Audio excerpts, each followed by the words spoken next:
¿No has notado algo raro? Yo creo que está pasando algo, no nos estamos enterando. Tiendas cerradas, gente que lleva tiempo sin venir.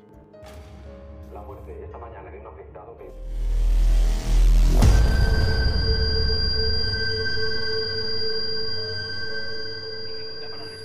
Halo semua, kembali lagi di channel Generasi Lockdown. Kali ini kita akan membahas sebuah alur cerita film yang menceritakan tentang pandemi misterius yang mampu membuat seseorang meninggal dunia ketika ia keluar dari rumah. Beberapa orang mencoba bertahan hidup dengan cara tinggal di sebuah gedung maupun supermarket. Tetapi pada akhirnya mereka harus mencari cara lain karena mereka akan segera kehabisan persediaan makanan. Lalu, apakah orang-orang ini bisa bertahan dari wabah pandemi mengerikan itu? Langsung aja kita ke ceritanya. Film ini bermula ketika wabah misterius di seluruh dunia, yang mana ini bukan hanya pandemi biasa, karena dapat menyebabkan seseorang meninggal dunia hanya dalam hitungan detik ketika mereka keluar dari rumah. Hal itu membuat orang-orang sangat ketakutan dan tak ada yang berani keluar dari rumah, sehingga membuat seluruh kota di setiap negara berubah menjadi kotor dan sangat berantakan. Karena tak ada yang tahu bagaimana cara menghadapi pandemi misterius ini yang sama sekali tidak memiliki gejala tersebut. Kemudian beralih ke seorang pria bernama Mark yang telah bertahan hidup di kantornya lebih dari 3 bulan sejak pertama kali pandemi terjadi.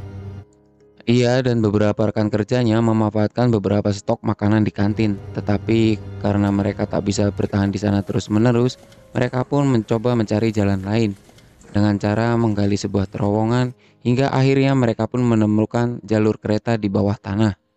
Saat Mark selesai melakukan pekerjaannya dan ia hendak kembali menuju ruangannya, ia menyadari bahwa seseorang telah mengambil GPS dari sebuah mobil yang terparkir di sana. Dan ketika hendak mengambil makanan, ternyata orang yang telah mengambil GPS tersebut adalah Hendrik, mantan atasannya. Scene pun kemudian beralih ke masa lalu saat Hendrik sedang memarahi Mark gara-gara tak bisa menyelesaikan tugasnya tepat waktu sebagai seorang programmer aplikasi komputer.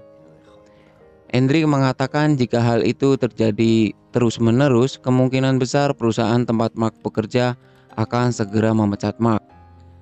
Untungnya Hendrik memberikan sedikit waktu tambahan agar Mark bisa menyelesaikan program tersebut. Kemudian Mark berusaha sekeras mungkin untuk segera menyelesaikan pekerjaannya. Tetapi entah mengapa program yang ia buat selalu mengalami kegagalan. Dan ia sendiri tak tahu bagaimana cara memperbaiki kesalahan itu. Lalu saat pulang ke rumah, Mark disambut oleh pacarnya bernama Julia. Tetapi setelah Julia mengajaknya agar segera menikahinya, Mark justru mengatakan bahwa ia belum siap membangun sebuah keluarga dengan kondisi pekerjaannya yang seperti sekarang ini. Karena tak bisa tidur, ia sempat melihat sebuah berita tentang seorang remaja yang tak pernah keluar rumah selama 6 bulan karena ketakutan. Hingga akhirnya ia memutuskan untuk membunuh dirinya sendiri sambil merekam kejadian tersebut. Esokan harinya, beberapa karyawan merasa ngeri saat melihat berita tentang kematian remaja misterius itu. Tetapi entah mengapa tiba-tiba salah satu rekan kerja Mark bernama Rafira justru bertingkah sangat aneh. Dan ia pun pergi dari sana dengan sangat terburu-buru. Scene pun kembali ke masa kini. Mark yang mengetahui bahwa Hendrik memiliki GPS itu pun mencoba menawarkan beberapa peralatan yang ia temukan dari locker Rafira agar Hendrik mau membantunya pulang ke rumah menemui Julia. Awalnya Hendrik sempat menolak tawaran dari Mark tersebut karena ia juga ingin pergi ke tempat lain. Tetapi Mark mengancam bahwa ia akan melaporkan keberadaan GPS itu kepada karyawan lain. Akhirnya Hendrik mau membantu Mark terlebih dahulu. Setelah mengucapkan salam perpisahan kepada sahabat Mark, dan Hendrik pun segera menelusuri terowongan kereta bawah tanah. Tetapi mereka berdua memutuskan untuk menghemat baterai GPS itu terlebih dahulu. Karena saat ini mereka masih memiliki map tentang lingkungan yang ada di sekitar kantornya. Di tengah perjalanan mereka sempat melihat beberapa orang yang mencoba bertahan hidup di dalam terowongan. Bahkan salah satu dari mereka terlihat senang saat ia menemukan seekor tikus yang dapat digunakan sebagai bahan makanan. Lalu setelah mereka berdua berjalan cukup jauh, mereka akhirnya berhasil mencapai stasiun terdekat. yang telah dijadikan sebagai tempat perlindungan oleh puluhan bahkan ratusan orang yang terjebak di sana. Tetapi tanpa mereka sadari, tiba-tiba saja seorang jambret nakal mengambil tas milik Hendrik, sehingga mereka pun berusaha sekuat tenaga untuk mengejar jambret itu, karena di dalam tas Hendrik terdapat GPS yang dibawa mereka berdua untuk pulang ke rumah. Ketika mereka hampir menangkap jambret itu, tiba-tiba mereka dicegat oleh 3 orang yang ternyata salah satu dari mereka merupakan kakak kandung dari jambret itu. Dan ternyata kakak ini merupakan seorang polisi yang memiliki sebuah senjata api. Karena merasa paling jago dan paling berkuasa di sana, orang itu mencoba mengancam Mark dan Henry dengan menggunakan senjata miliknya agar mereka mau memberikan tas Mark. Tetapi tiba-tiba listrik mati sehingga mereka berhasil merebut pistol itu dari polisi. Sementara Mark juga berhasil mendapatkan tasnya yang berisi GPS tersebut. Singkat cerita, setelah mereka berdua berhasil keluar dari stasiun itu, Mark mengira bahwa Hendrik akan membunuhnya dengan pistol yang berhasil ia dapatkan dari polisi itu. Tetapi di balik sifat Hendrik yang sangat tegas, ternyata Hendrik juga merupakan orang yang sangat baik. Sehingga Hendrik pun menyimpan senjata itu untuk berjaga-jaga ketika mereka mengalami kejadian seperti sebelumnya. Scene kembali ke masa lalu saat Mark mencoba menyapa tetangganya yang selalu memperhatikan dirinya ketika ia pulang dari kantor. Tetapi saat Mark mulai memasuki apartemen tersebut, betapa terkejutnya dirinya karena di dalam apartemen itu penuh dengan sampah hingga menyebabkan bau yang tak sedap. Si tetangga ini mengira bahwa Mark adalah pencuri, sehingga ia mencoba menyerangnya dengan menggunakan sebuah pisau. Tetapi pada akhirnya tetangganya ini melepaskan Mark saat dia sadar bahwa Mark sedang mengkhawatirkan keadaan dirinya. Mark kemudian menanyakan kepada tetangganya itu kapan dia terakhir keluar dari apartemen. Dan tetangganya pun menjawab, sudah berbulan-bulan tidak keluar dari sana.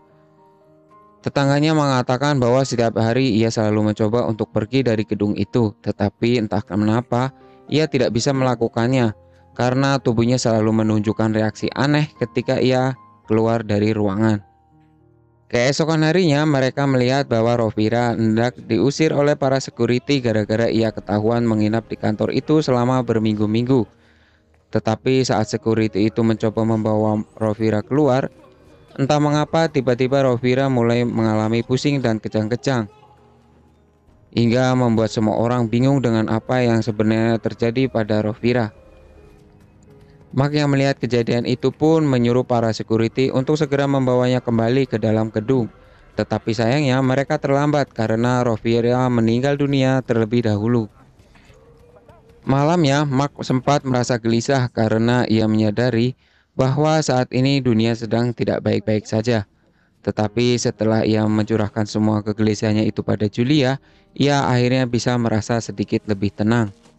Kemudian ketika Mark terbangun dari tidurnya, ia mengira bahwa Hendrik telah pergi meninggalkannya. Tetapi ternyata Hendrik hanya mencari beberapa kantong plastik agar GPS-nya nanti tidak terkena air saat melewati gorong-gorong. Singkat cerita, setelah mereka berhasil menemukan terowongan yang mengarah ke apartemen Mark, mereka pun segera menjelajahi terowongan itu. Dengan bantuan GPS, mereka pun akhirnya sampai di suatu titik tepat di bawah apartemen Mark. Tetapi karena mereka tidak menemukan jalur untuk naik ke atas, mereka pun mencoba meledakkan tempat itu dengan menembak tabung gas yang selama ini selalu dibawa oleh Mark.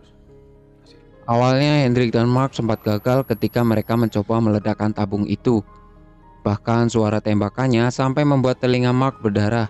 Tetapi pada akhirnya mereka berhasil mengenai tabung itu dan membuatnya meledak, sampai harus terpental oleh gelombang ledakan tersebut. Ketika mereka mencoba memasuki apartemen, ternyata di sana ada beberapa orang yang berhasil bertahan hidup, termasuk tetangganya itu. Lalu saat mereka berdua hendak memasuki apartemen, Mark menyadari bahwa yang ada di dalam sana bukan Julia, sehingga Mark dan Hendrik berusaha mendobrak pintu tersebut. Mark mengira bahwa orang itu adalah orang jahat, tetapi saat ia melihat bahwa orang itu memiliki keluarga, Mark pun mencoba menanyakan keberadaan Julia. Tetapi sayangnya mereka tak tahu, karena apartemen itu sudah lama kosong sejak pertama kali orang itu dan keluarganya datang ke sana. Awalnya sempat putus asa karena ia mengira bahwa Julia sudah meninggal dunia. Tetapi saat ia melihat sebuah gambar yang menunjukkan Julia sedang hamil, ia akhirnya tahu alasan mengapa apartemen itu kosong, yaitu karena Julia sedang memeriksa kehamilannya di rumah sakit. Mark kemudian kembali mengingat di mana ia dan Julia sedang bertengkar. Gara-gara Mark tak kunjung menikahi Julia padahal mereka berdua sudah hidup bersama selama bertahun-tahun. Karena kesal, Mark memutuskan untuk pergi bekerja, meski ia tahu bahwa di hari ini telah terjadi infeksi di sebagian penduduk kota itu. Lalu saat Mark sudah berada di kantor, ia akhirnya sadar bahwa dirinya telah berbuat kesalahan sehingga ia pun mencoba menelpon Julia untuk meminta maaf kepadanya.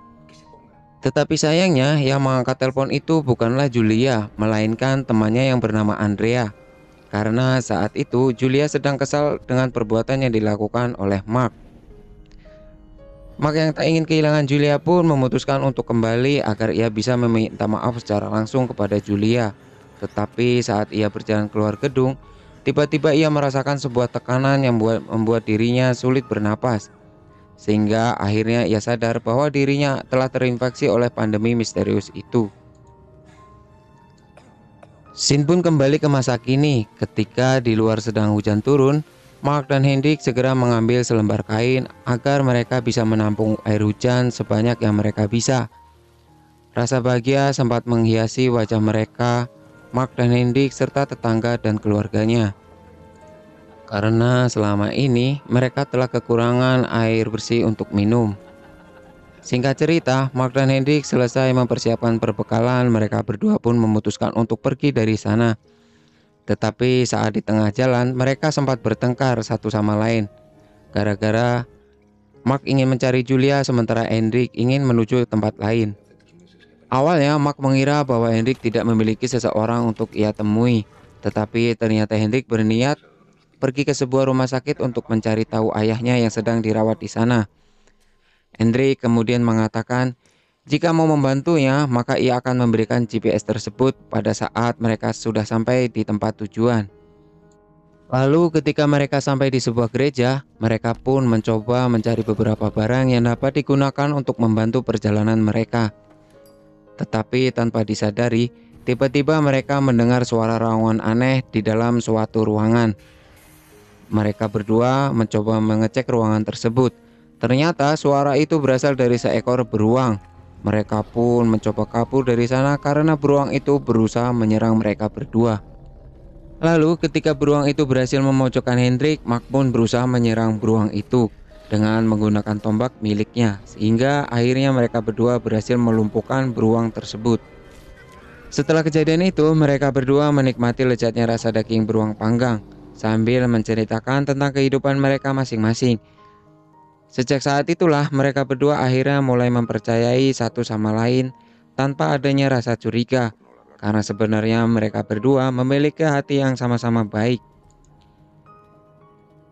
Singkat cerita, mereka berdua yang sedang dalam perjalanan, mereka sempat bertemu dengan kelompok orang-orang yang mengatakan bahwa terjadi kebakaran di sebuah rumah sakit, di mana tempat itu adalah tempat ayah Hendrik berada. Mendengar hal itu pun mereka berdua segera memasuki salah satu gedung. Dan ketika mereka sudah berada di lantai atas, betapa sedihnya Hendrik saat mengetahui bahwa yang dikatakan orang-orang itu benar terjadi. Hendrik yang sudah pasrah dengan kehidupannya itu pun mencoba melompat dari atas gedung untuk mengakhiri semua penderitaan yang ia alami. Tetapi untungnya Mark berhasil mencegah hal itu. Kemudian Mark mencoba menyemangati Hendrik dengan mengatakan bahwa masih ada kemungkinan ayahnya selamat dari kebakaran tersebut. Dan setelah Hendrik tenang, ia memberikan GPS serta beberapa biji-bijian dari buah-buahan yang selama ini mereka kumpulkan. Sementara Hendrik akan mencoba mencari ayahnya meski ia tahu bahwa hal itu hanyalah sia-sia. Setelah berjalan cukup jauh, ia akhirnya tiba di sebuah mall di mana Julia dan Andrea bekerja. Namun saat ia mengecek tokonya, betapa terkejutnya dirinya karena di sana terdapat seorang wanita yang telah tergeletak. Dan ternyata itu bukanlah Julia, melainkan seorang wanita tua yang telah meninggal dunia dengan keadaan bekas luka di lehernya. Mark kemudian melihat di sebuah cermin ada tulisan yang menyatakan bahwa Andrea masih berada di supermarket di mall tersebut. Sehingga ia pun pergi menuju ke supermarket yang ada di sana. Mark sempat dicegat oleh beberapa orang yang berlindung di balik troli karena mereka mengira bahwa Mark merupakan salah satu orang barbar yang mencoba merebut makanan mereka. Tetapi tanpa disadari, tiba-tiba orang-orang barbar itu benar-benar muncul dan langsung menerobos masuk ke dalam pertahanan orang-orang supermarket, hingga mereka pun ikut masuk ke dalam sana. Mark berteriak memanggil-manggil nama Julia. Tak lama kemudian terdengar seseorang memanggil nama Mark. Tetapi ternyata orang itu bukanlah Julia, melainkan Andrea yang selama ini bertahan dengan orang-orang supermarket. Andrea mengatakan bahwa dirinya tak bersama Julia, karena pada saat itu Julia sedang pergi ke rumah sakit untuk memeriksakan kehamilannya. Sayangnya ketika mereka berdua hendak kabur dari kekacauan itu, tiba-tiba atap mall runtuh, dan Andrea pun terkena reruntuhan yang membuat dirinya meninggal dunia. Saat mencoba kabur menuju terowongan, ia sempat diserang oleh seseorang yang hendak membunuhnya. Tetapi untungnya Hendrik datang menolong Mark meski ia sempat ditusuk menggunakan pisau oleh bocah barbar. Setelah berhasil kabur dari mall, mereka pun meneruskan perjalanan menuju rumah sakit. Dan ketika mereka sampai di sebuah bioskop, Mark mencoba melihat rumah sakit itu. Tetapi mereka tak bisa menemukan jalan itu selain melalui pintu utama. Mark kemudian naik ke lantai atas. Ia berharap bisa menemukan di mana Julia berada, dan ketika ia menemukan seseorang yang sedang duduk di dekat jendela, Mark pun mencoba memanggil nama Julia. Hingga akhirnya ia menemukan Julia, tetapi saat ia hendak mengatakan hal itu kepada Hendrik, betapa terkejutnya dirinya karena melihat Hendrik sudah tak berdaya karena mengalami pendarahan akibat serangan dari bocah barbar. Mark lalu menyuruh Hendrik untuk tetap menekan lukanya, sementara ia berencana mencari obat-obatan yang dapat digunakan untuk mengobati luka itu. Tetapi Hendrik justru menyuruh Mark untuk tetap di sana menemani dirinya.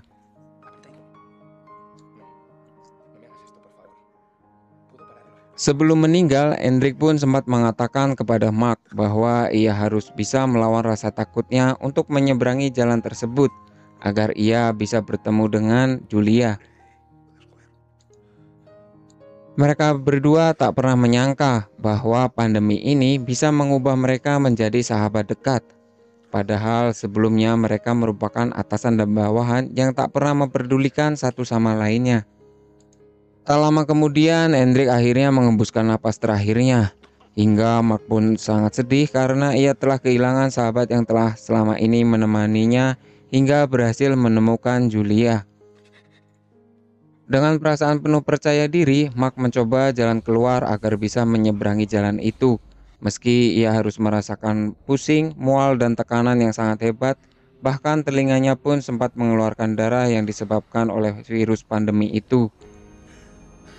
Tetapi saat ia sudah tak mampu berjalan lagi, tiba-tiba Julia datang menghampirinya karena ternyata Mark berhasil melewati jalan tersebut. Setelah bertahun-tahun lamanya, mereka mampu bertahan hidup di gedung itu dan membangun sebuah keluarga bahagia dengan menumbuhkan tanaman-tanaman yang berasal dari biji-bijian pemberian Hendrik sebelumnya. Lalu Mark pun memberi nama anaknya dengan sebutan Hendrik seperti nama sahabatnya. Dan ketika ia pergi keluar rumah, ia menyadari bahwa keturunan mereka memiliki kekebalan terhadap pandemi itu yang sudah menghancurkan seluruh peradaban manusia selama ini. Setelah mengucapkan salam perpisahan, mereka berdua pun akhirnya rela melepas Hendrik agar ia bisa menjelajahi kota bersama teman-teman barunya. Dan film pun tamat. Okelah, sekian dulu video kali ini. Semoga kalian terhibur. Jangan lupa untuk support channel ini dengan cara mengklik tombol subscribe lalu nyalakan lonceng notifikasinya agar kalian tidak ketinggalan dengan video-video terbaru dari channel ini. See you next video.